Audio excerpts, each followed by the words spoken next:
12h30, Intégral Placement. 100% placement, 100% BFM Business. Et la gestion collective, donc avec Frédéric Lorenzini qui nous a rejoint de bonne humeur. Frédéric. Bonjour Cédric, il faut faire attention de ne pas se prendre les doigts dans la prise. Non, les doigts dans la prise, c'est... Ouais. Effectivement. D'être un chahuteur, hein, Cédric. J'aurais pas aimé vous avoir comme élève. Oui, c'est vrai Oh là qu'il est là. comme ça, Cédric. Ah, mais puis Jean-François aussi. Bon, les fêtes de Noël qui approchent, Frédéric, et Oui. vous avez envie de nous recommander les fonds religieux? Alors, recommander les fonds religieux, non, pas nécessairement. C'est Noël, je vois que ça inspire Jean-François, il est en grande forme. Non, c'est Noël, c'est le moment de faire des cadeaux, d'être généreux. Et c'est vrai qu'il y a sur le marché un univers de fonds, alors, qui cherchent à avoir du sens. Il y a les fonds ISR, l'investissement socialement responsable, ça a une définition plus ou moins large. Il y a des fonds qui répondent à une charte religieuse plus précise. Il y a des fonds charia, des fonds catholiques, des fonds chrétiens. Il y a d'ailleurs, au début des années 80, une association qui s'est créée pour fixer un peu des guidelines, un cadre de référence. C'est l'association éthique et investissement.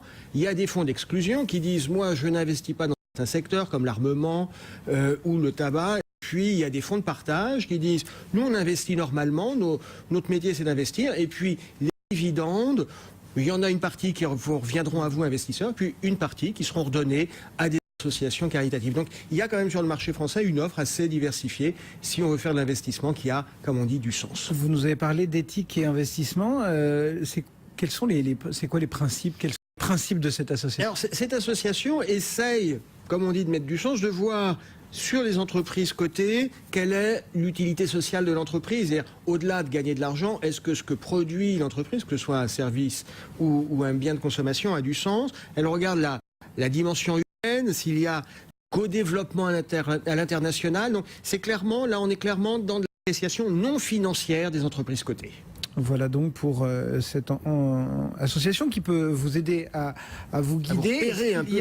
Est-ce qu'il y a beaucoup de fonds qui jouent sur cette thématique? Écoutez, il y a en France, oui, quand même, un certain nombre de fonds. Côté chrétien, on trouve quelques fonds comme Nouvelle Stratégie 50 chez Mescart. Alors, dans le portefeuille, on va avoir des valeurs qu'on connaît, comme Essilor, comme Michelin.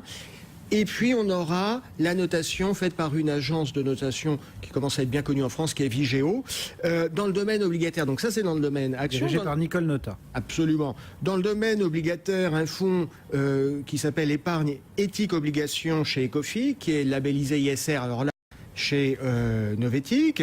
Et puis, on a aussi Éthique et Partage, qui obéit aux règles du CCFD et dont les dividendes sont reversés justement au CCFD. Du côté des fonds islamiques? Alors l'offre, là encore, est bien développée. Quelques produits comme BNP Paribas Islamic Equity ou le HSBC Amana Global Equity. Ce qu'il faut bien comprendre sur ces fonds qui obéissent à la charia, c'est qu'on a des contraintes spécifiques puisque en droit islamique, l'usure, le prêt payant n'est pas autorisé. Donc on est obligé de trouver des montages qui permettent de tenir compte de ces contraintes. Et en termes de performance, qu'est-ce que ça donne?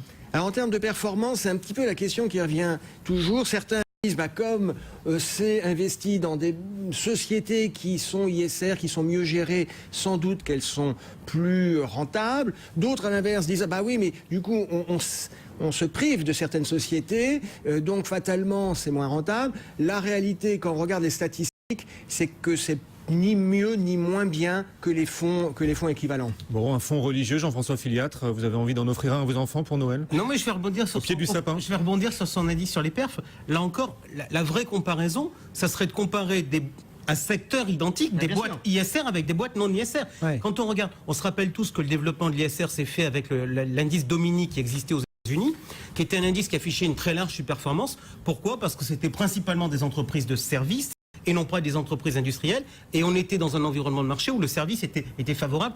Je dis ça parce que je sais que Frédéric avait réagi la semaine dernière à mon propos sur les small cap et les large cap. Et effectivement, on compare souvent des indices sur des bases qui ne sont pas vraiment comparables.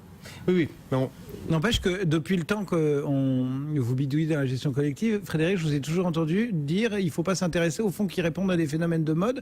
C'est pas un peu un phénomène de mode, ça? Non, je ne crois pas que ce soit un phénomène de mode. La préoccupation sociale est un phénomène de mode chez certains, mais il y a beaucoup d'investisseurs pour qui c'est une préoccupation depuis 10 ans, depuis 15 ans, depuis 20 ans. Donc non, là, je ne crois pas qu'on soit du tout sur un phénomène de mode. Sur la problématique... C'est pas l'eau et les vieux, quoi. Non, c'est pas Silver et puis Water ou les fonds gays avec ce fonds Rainbow dont on avait parlé il y a quelques mois. Frédéric Lorenzini, MCV France, pour une vision toujours très précise sur la gestion collective. Merci Frédéric. À bientôt.